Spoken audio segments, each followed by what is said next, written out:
We spoke to Chris Orty, Level Design Director, and Sebastian Laurent, Technical Director, about the performance updates in 2.4, Andreas Liebskind, Senior Game Designer, and Ben Kovacs, Junior Technical Designer, about the content update and game fixes. We're going to be including a lot of new features from a performance perspective, the primary of which is a big community request to give more options. We have basically split out a lot of the rendering of the game into different quality settings. So as a player, you can go in and you can decide to pick what level of quality you want to render for example, objects or post-processing effects, for particles, for textures, for other things like that. We have some advanced settings that we've introduced, like 2-pass rendering. They can enable or disable tessellation.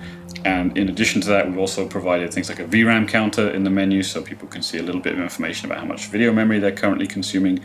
So the people who will get the biggest benefit from this update are the people who are mostly GPU bound, because we have not only offered options, but we have also rearranged the graphics settings that we use for the low spec to the high spec to split them a bit more apart, so that now we have a wider range to recover GPU performance and fine-tune it to your preference, to what is acceptable quality, while still providing you with the best performance you can get. From a pure code side as well, we've done some optimizations on the GPU itself, so that, for example, volumetric fog or particle effects on different specs will be running at different efficiencies, but at a slightly reduced or increased quality, depending on which setting you have.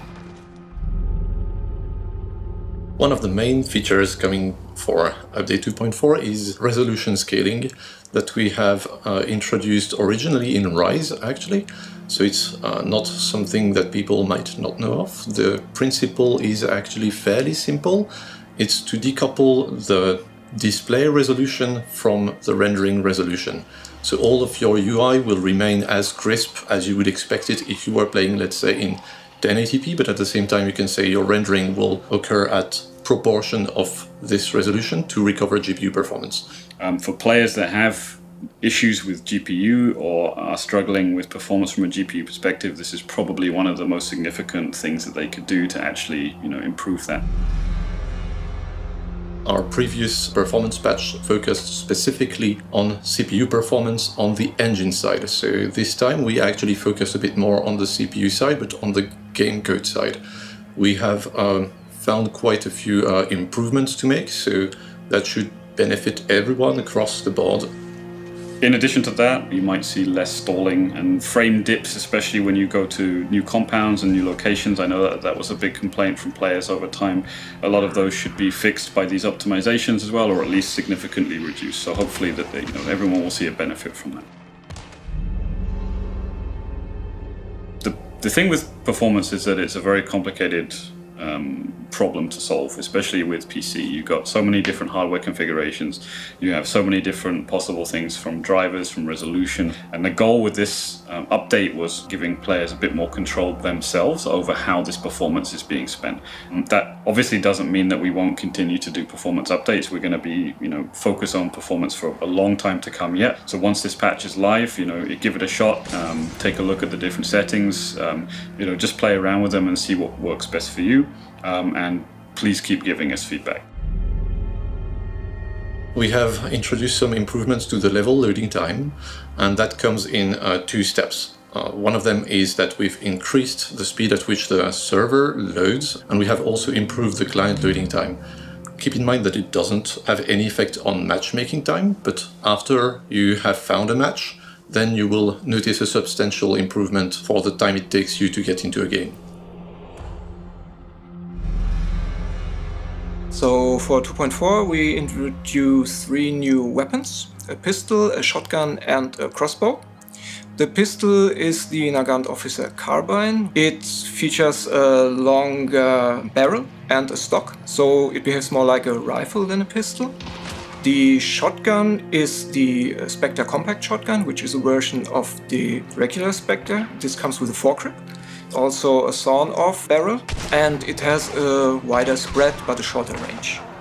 The third weapon is the crossbow shot bolt, which is a mixture of a shotgun and a crossbow. It has bolts that are tipped with shotgun shells, which will detonate on impact. And it will also set off a cone of shotgun pellets. Every time we introduce a new weapon or a new weapon variant, what we try to do is to fill a gap that we find within our current arsenal.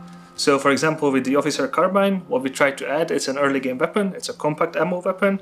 It's basically a modification of the Officer pistol, just introducing as a rifle.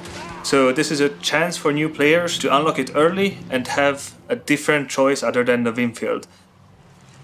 What we try to introduce with the shot bolt is that if you shoot at an AI, on the impact, the pellets go through the AI in a cone. So potentially, if you have a group of grunts in front of you, you can shoot at the first one, and that will most likely kill all of them in a group. This can be used as a tactic against players who are stacked up behind each other. So you shoot the first hunter, he'll die, and you will damage the second hunter as well. Another use case that we used during playtesting was when somebody's inside the building and you know that they are camping, they are hiding in a corner. You can just shoot this arrow at the wall, it will explode, and it will release a hail of shotgun pellets at the player. We introduced also some changes to the Bloodline loop. The current progress is represented on the Bloodline screen as well. Before we did not have that feature. Now you see exactly how much XP do you need to close this loop again and to get the money reward. And also when you retire a hunter, there was an issue that no matter how much XP you collected, it was not accounted to the loot, so it did not get any money reward. So we've been following the threads on Reddit and Steam and reading about what you guys think about the Water Devil and what changes do you suggest. The biggest complaint was that you couldn't sneak past by the Water Devil very easily because he would detect you from very far away even if you were crouched. And we think crouching in water is already punishing enough. So we changed the detection range for the Water Devil when you are crouching inside the water. We did not change the detection range when you are sprinting. So if you're in trouble or you are getting shot at and you need to sprint, the Water Devil will still detect you from the normal range. The issue you guys were the most vocal about was when you were on the edge of the water but on land, the Water Devil could still attack you. We fixed this and we hope this fix will improve your encounters with the Water Devil. So thank you very much for joining us on this patch update. If you have any feedback for us, especially once this has gone live, you can contact us through the Discord, through the Reddit, and through the Steam forums. We do read everything that's on there. We spend a lot of time going through that stuff. So if you guys have anything feedback-wise for us, then please let us know. And thank you very much. Achieved with CryEngine.